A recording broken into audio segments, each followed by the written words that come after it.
Chapter 2. Peter Pan.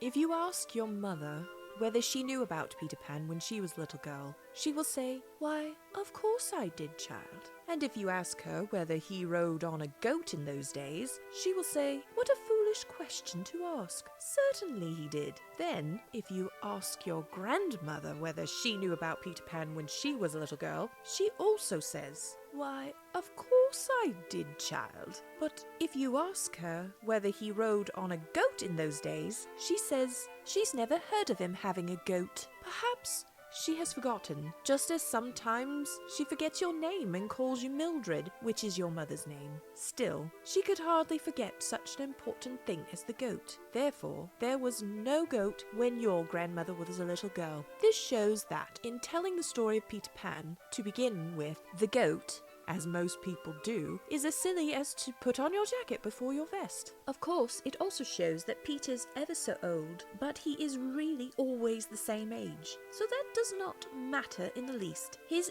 age is 1 week, and though he was born so long ago, he has never had a birthday, nor is there the slightest chance of his ever having one. The reason is that he escaped from being a human when he was 7 days old. He escaped by window and flew back to Kensington Gardens. If you think he was only a baby who ever wanted to escape, it shows how completely you have forgotten your own young days. When David heard this story first, he was quite certain that he had never tried to escape, but I told him to think back hard, pressing his hands to his temples, and when he had done this hard and even harder, he distinctly remembered a youthful desire to return to the treetops, and with that memory came others, as that he had lain in bed planning to escape as soon as his mother was asleep, and how she had once caught him halfway up the chimney. All children could have such recollections if they would press their hands hard to their temples, for having been birds before they were human, they are naturally a little wild during the first few weeks, and very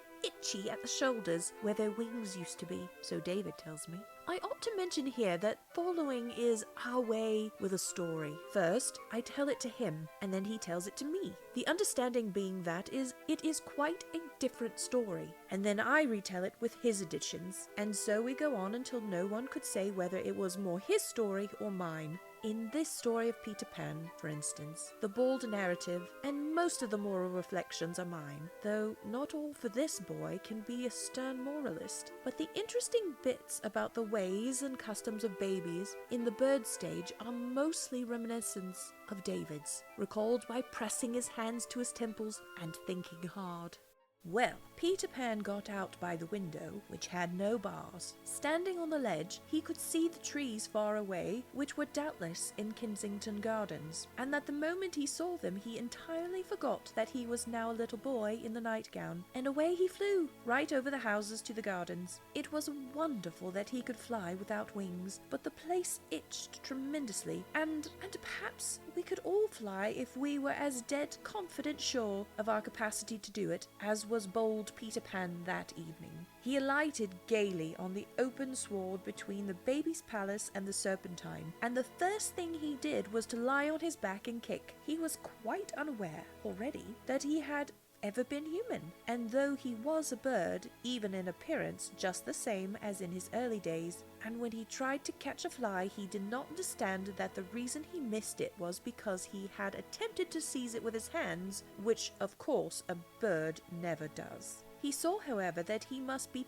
past lockout time, for there were a good many fairies about, all too busy to notice him. They were getting breakfast ready, milking their cows, drawing water, and so on, and the sight of the water pails made him thirsty. So he flew over to the round pond to have a drink. He stooped and dipped his beak in the pond. He thought it was his beak, but of course it was only his nose, and therefore very little water came up, and that was not so refreshing as usual. So next he tried a puddle, and he fell flop into it. When a real bird falls in flop, he spreads out his feathers and pecks them dry. But Peter could not remember what was the thing to do, and he decided rather sulkily to go to sleep on the weeping beech in the baby walk. At first he found some difficulty in balancing himself on a branch, but presently he remembered the way and fell asleep. He awoke long before morning, shivering, and saying to himself, "I never was out on such a cold night, and he had really been out on the colder nights when he was a bird. But, of course, as everybody knows, what seems a warm night to a bird is a cold night to a boy in a nightgown. Peter also felt strangely uncomfortable, as if his head was stuffy. He heard some loud noises that made him look round sharply, though they were really himself sneezing. There was something he wanted very much, but though he knew he wanted it, he could not think what it was. What he wanted so much was his mother to blow his nose, but that never struck him, so he decided to appeal to the fairies for enlightenment. They all reputed to know a good deal. There were 2 of them strolling along the baby walk, with their arms round each other's waists, and he hopped down to address them. The fairies have their tiffs with the birds,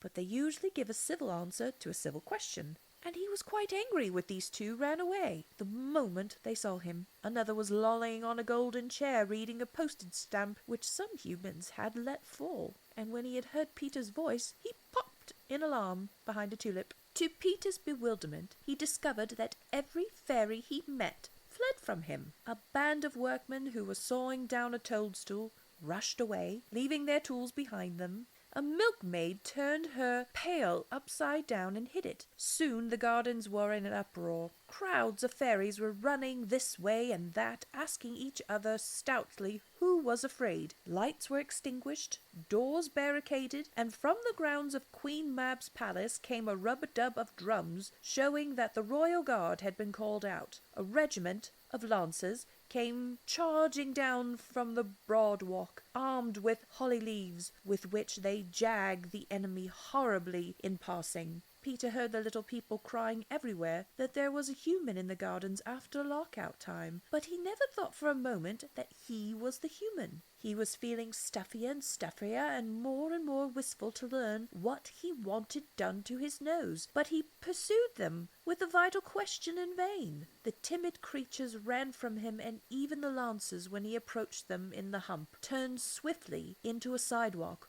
on the pretence that they had saw him there. Despairing of the fairies, he resolved to consult the birds, but now he remembered as an odd thing that all the birds on the weeping beech had flown away when he alighted onto it, and though this had not troubled him at the time, he saw its meaning now. Every living thing was shunning him. Poor little Peter Pan. He sat down and cried, and even when he did not know that, for the bird he was sitting on his wrong part, it is a blessing that he did not know, for otherwise he would have lost faith in his power to fly, and the moment you doubt whether you can fly, you cease to forever be able to do it. The reason birds can fly, and we can't, is simply that they have perfect faith, for to have faith is to have wings. Now, except by flying, no one can reach the island in the Serpentine, for the boats of humans were forbidden to land there, and there are stakes round it, standing up at the water, on each of which a bird sentinel sits by day and night. It was to the island that Peter now flew, to put his strange case before Solomon Caw, and he alighted on it with relief, much hearted to find himself at last at home, as the birds call the island. All of them were asleep, including the sentinels, except Solomon, who was wide awake on one side, and he listened quietly to Peter's adventures, and then told him their true meaning. "Look at your nightgown if you don't believe me," Solomon said, and with staring eyes Peter looked at his nightgown, and then at the sleeping birds. Not one of them wore anything.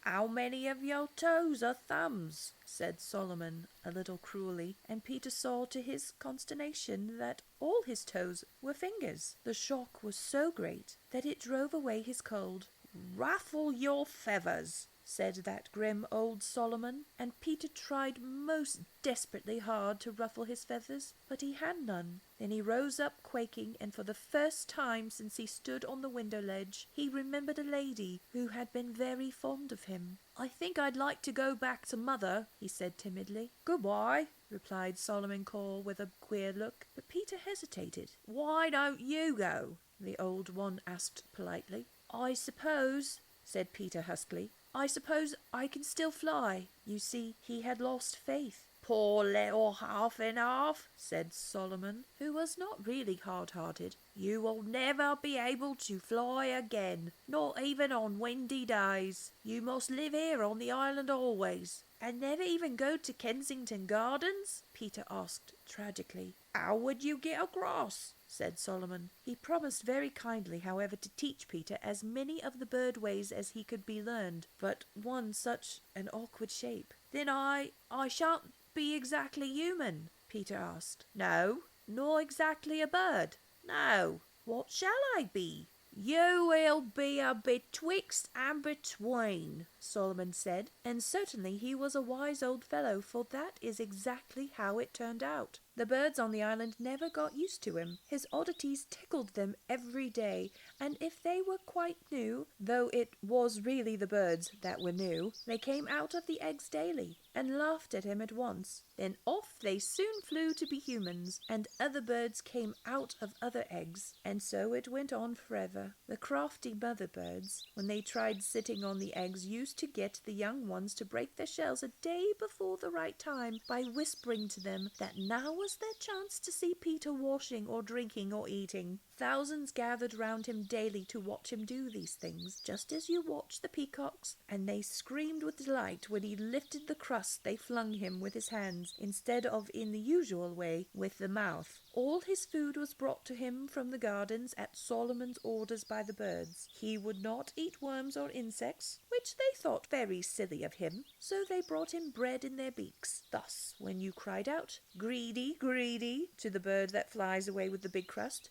you now know that you ought not to do this, for he is very likely taking it to Peter Pan. Peter wore no nightgown now. You see, the birds were always begging him for his bits of it to line their nests with, and being very good-natured, he could not refuse. So by Solomon's advice he had hidden what was left of it. But though he was now quite naked, you must not think that he was cold or unhappy. He was usually very happy and gay, and the reason was that Solomon had kept his promise and taught him many of the bird ways. To be easily pleased, for instance, and always to be really doing something, and to think that whatever he was doing was a thing of vast importance. Peter became very clever at helping the birds to build their nests. Soon he could build better than a wood pigeon, and nearly as well as a blackbird, though never did he satisfy the finches, and he made nice little water troughs near the nests and dug up worms for the young ones with his fingers. He also became very learned in bird lore and knew an east wind from the west wind by its smell, and he could see the grass growing and hear the insects walking around inside the tree trunks. But the best thing Solomon had done was to teach him to have a glad heart. All birds have glad hearts, unless you rob their nest, and so they were the only kind of heart Solomon knew about. It was easy to him to teach Peter how to have one. Peter's heart was so glad that he felt he must sing all day long, just as the birds sing for joy, but being partially human, he needed an instrument. So he made a pipe of reeds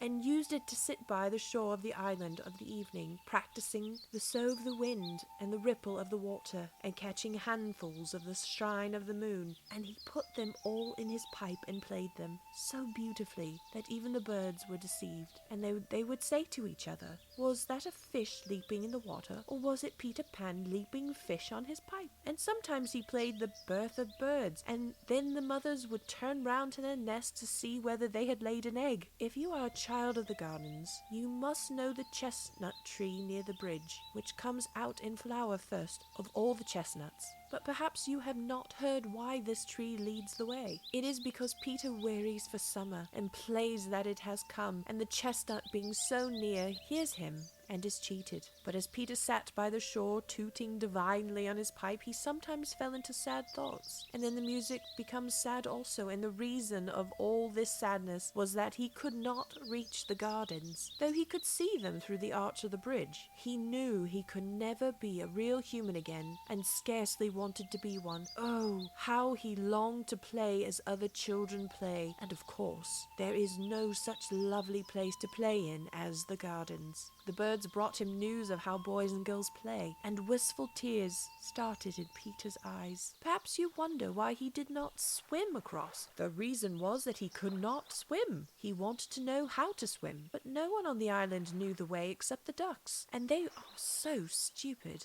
They are quite willing to teach him, but all they could say about it was, "You sit down on top of the water and this way, and then you kick out like that." Peter tried it so often, but always before he could kick out, he sank. What he really needed to know was, how do you sit on water without sinking? And they said it was quite impossible to explain such an easy thing as that. Occasionally, swans touched on the island, and he would give them all his day's food and then ask them how they sat on water, but as soon as he had no more to give them, the hateful things hissed at him and sailed away. Once he really thought he had discovered a way of reaching the gardens. A wonderful white thing, like a runaway newspaper, floated high over the island and then tumbled, rolling over and over after the manner of a bird that has broken his wing. Peter was so frightened that he hid, but the birds told him it was only a kite, and what a kite is, and that it must have tugged its string out of a boy's hand and soared away. After that, they laughed at Peter for being so fond of the kite. He loved it so much that he even slept with one hand on it.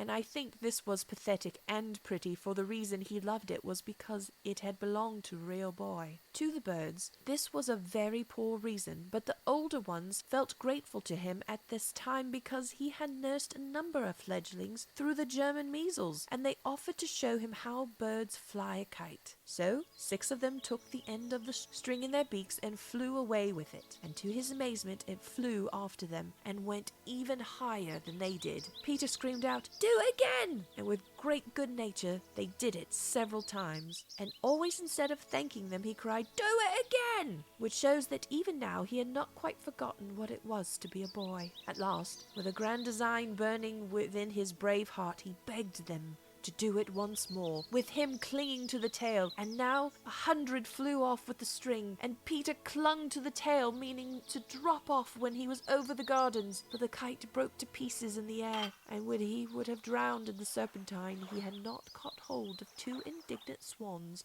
and made them carry him to the island. After this, the birds said that they would help him no more in this mad enterprise. Nevertheless, Peter did reach the gardens, at last by the help of Shelley's boat, as I am now to tell you.